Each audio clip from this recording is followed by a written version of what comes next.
Hello all, అందరికీ నమస్కారం అండి. Welcome back to DST Tales Telugu. నేను మీ సంధ్య. ఈరోజు అయితే ఈ వీడియోలో నేను క్షీరాబ్ది ద్వాదశి పూజ ఎలా జరుపుకున్నానో మీతో అయితే షేర్ చేసుకుంటున్నానండి.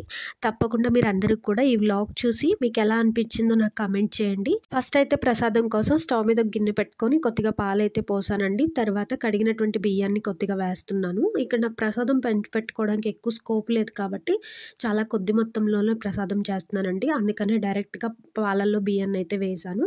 ఇప్పుడైతే ఇంకా బెల్లాన్ని అయితే తురుముతున్నాను. ఇక్కడ పూజలు జరిగినప్పుడు ఎప్పుడైనా కూడా ఆ రోజు మార్నింగ్ లేదా ముందు రోజు అని వెళ్ళి సరుకులు తెచ్చుకుంటామండి. ఎందుకంటే ఇక్కడ మేమున్న ఇంట్లో మాకు మాప్ పెట్టుకోవడానికి అయితే కుదరదు. సో అందుకని చెప్పి ఈ సరుకులు ఎప్పటికప్పుడు తెచ్చుకుంటాను నేనైతే ప్రసాదానికి కావాల్సినవి ఫ్రెష్గా. అలాగే ఇక్కడ నేను ఏమేమి తెచ్చానో చూపిస్తున్నానండి. ఇక్కడ ఫ్లవర్స్ విడిగా ఉండవు కాబట్టి చామంతి పూలు బొకే తెచ్చాను. ఇంకా అవే తుంచి దేవుడికి అయితే పెడతాను. తేనె డబ్బా దొరికిందండి, నాకు చాలా హ్యాపీ అనిపించింది, అదొకటి తీసుకొచ్చాను. అమ్మ కోసం అయితే చాలా ట్రై చేశానండి, బట్ దొరకలేదు. ఇంకా లాస్ట్ మినిట్లో సరేలే దేవుడి దగ్గర దీపం పెడదాం అనుకున్నా. ఆ తర్వాత సరుకులు తెచ్చుకోవడానికి వెళ్ళి వచ్చేటప్పుడు అప్పుడు నాకు అనిపించింది, మామూలుగా ఇక్కడ పిజ్జాస్లో వీళ్ళు తులసి వాడతారు. సో ఏ తులసి అయినా తులసే కదా అని అనిపించి ఇంకా సరే ఈ తులసిని దేవుడి కింద పెట్టుకొని పూజ అయితే చేసుకుందాం, ఈవిడ లక్ష్మి కింద భావిద్దాం ఈరోజు అని చెప్పి ఇంకా అక్కడ దొరికినటువంటి తులసి తీసుకొచ్చానండి. ట్విస్ట్ ఏంటంటే ఎప్పుడు కూడా గ్రీన్ కలర్ తులసి దొరుకుతుంది. ఈరోజు అయితే పర్పుల్ కలర్ తులసి ఉంది. ఇంకా అచ్చం కృష్ణ తులసిలా ఉన్నారనమాట. మన పూజకు కూడా మంచిగా సెట్ అవుతుందని అనిపించి అయితే నేను తీసుకొచ్చానండి. ఇంకా ఫస్ట్ ఆ కుండీకి పసుపు కుంకుమ రాసి బట్టలు పెట్టాను. వాటికి ఇప్పుడు నేను మొక్కనైతే మళ్ళీ వేరే కుండీలో వేయలేను కాబట్టి ఇంకొక సిరామిక్ పాట్ కూడా తీసుకొచ్చానండి. సో ఆ సిరామిక్ పాట్ కూడా చక్కగా పసుపు అయితే రాసుకుని కళ్యాణ తిలకం అయితే పెడుతున్నానండి. ఎవరైనా నేర్చుకోవాలి నెక్స్ట్ ఇయర్ మీకు ఎప్పుడైనా చేసుకున్నప్పుడు ఈ వీడియో ఖచ్చితంగా యూస్ఫుల్ అవుతుందని చెప్పి నేనైతే చేత్తో ఎలా పెడుతున్నాను అనేది ఈ వీడియోలో అయితే చూపిస్తున్నానండి. ఏంటంటే పసుపు తడిగా ఉన్నప్పుడే బొట్టు పెడితే బాగా వస్తుందండి. యాక్చువల్గా మన చెయ్యి పొడిగా ఉండాలి, పసుపు మాత్రం తడిగా ఉండాలి. పొడిగా ఉన్నటువంటి మీ చెయ్యిని కుంకుమలో ముంచి 3 లైన్స్ కింద ఫామ్ చేయండి. తర్వాత ఫస్ట్ లైన్ని థర్డ్ లైన్ని కూడా కలుపుతూ ఒక యూ షేప్ తీసుకురండి. లాస్ట్లో ఒక డ్రాప్ లాంటి చుక్కను కూడా పెట్టండి. సో ఫైనల్గా నేను పెట్టిన బొట్టు అయితే ఇలా వచ్చిందండి. మీకు ఎలా అనిపించిందో తప్పకుండా కమెంట్ చేయండి. కొమ్మ అయితే దొరకలేదండి. సరే మనకు ఉన్న వాటితోనే చేద్దాం పూజ అని నేను ఇంక లక్కీగా తులసమ్మ దొరికారు. అది చాలా హ్యాపీ అనిపించి ఏదో లాస్ట్ మినిట్లో ఈ అరేంజ్మెంట్స్ అన్నీ మనకు కుదిరాయండి. సో ఇంకెట్లాగో లాగ్ కూడా చేద్దామని ఈ వీడియో అయితే షూట్ చేశాను. ఫైనల్గా మన తులసమ్మ అయితే ఇలా ఉన్నారండి. బొట్టు ఎలా ఉందో మీరు కూడా చూసి కమెంట్ చేయండి. ఇంకా మన ప్రసాదానికి వస్తే ఆల్మోస్ట్ రైస్ అయితే కుక్ అయిపోయిందండి. సో నేను ఇంకైతే ఇప్పుడు ఇంకా బెల్లం అయితే వేసేస్తున్నాను. రైస్ మెత్తగానే కుక్ అయిపోయింది. ఎవరైనా ఎక్కువ మొత్తంలో చేసినట్టయితే కనుక బియ్యాన్ని ఫస్ట్ వాటర్లో వేసి తర్వాత పాలు వేయండి. ఇది ఎవరైనా ఫస్ట్ టైం చేసే వాళ్ళకి చెప్తున్నానండి. ఇంకా నేనేమి ఇందులో ఏ ఇలాచీ కానీ డ్రై ఫ్రూట్స్ కానీ నెయ్యి కానీ ఏమి వేయలేదండి. ఇంకట్లా బెల్లం వేసి ఒకసారి ఇంకొక 5 మినిట్స్ కొంచెం బాగా కలిపేశాక ఇంకొక 5 మినిట్స్ బాగా మగ్గాక అయితే స్టవ్ ఆఫ్ చేసాను. ఇంక ఇప్పుడు తులసాకులకు కూడా బొట్టులు పెట్టాలి కదండి. సో తులసాకులకు కూడా బొట్టులు పెట్టేస్తున్నాను.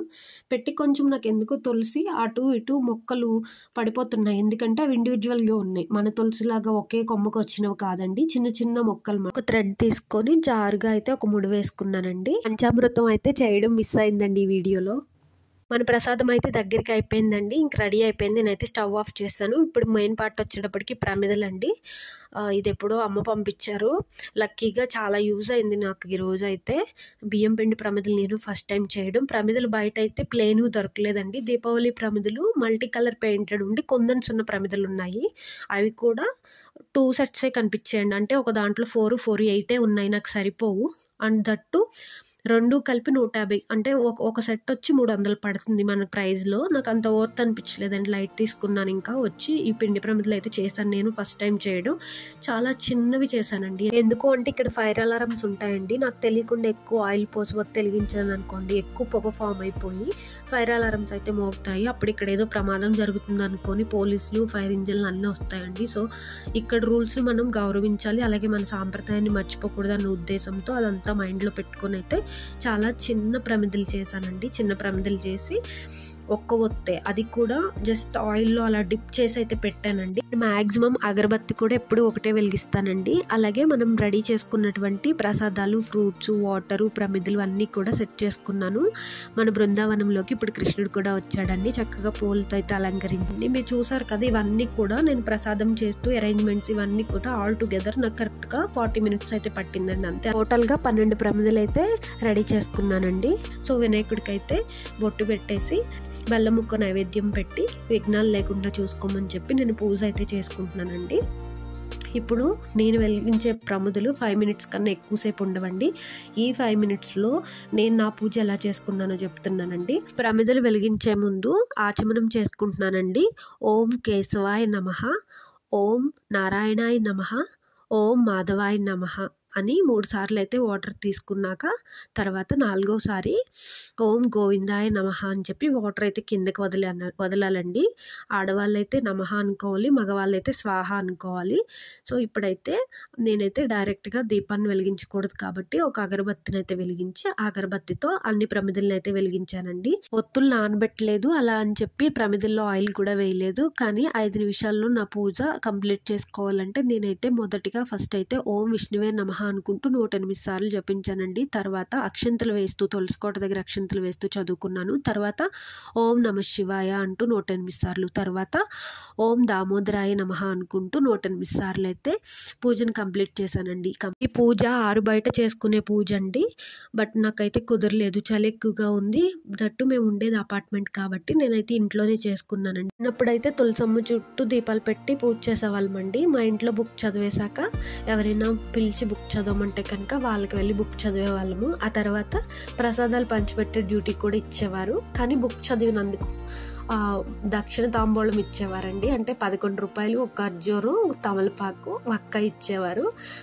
చిన్నప్పుడు నాకు బాగా గుర్తుంది. తర్వాత ప్రసాదాలు మొత్తం పంచిపెట్టేసాక అప్పుడు లేట్గా ఇంటికి వచ్చేవాళ్ళము ఈ తులసి కళ్యాణం రోజు. నాకు కార్తీక మాసంలో ఇష్టమైనవి 2 రోజులండి. ఒకటి తులసి కళ్యాణం, ఇంకొకటి కార్తీక పౌర్ణమి.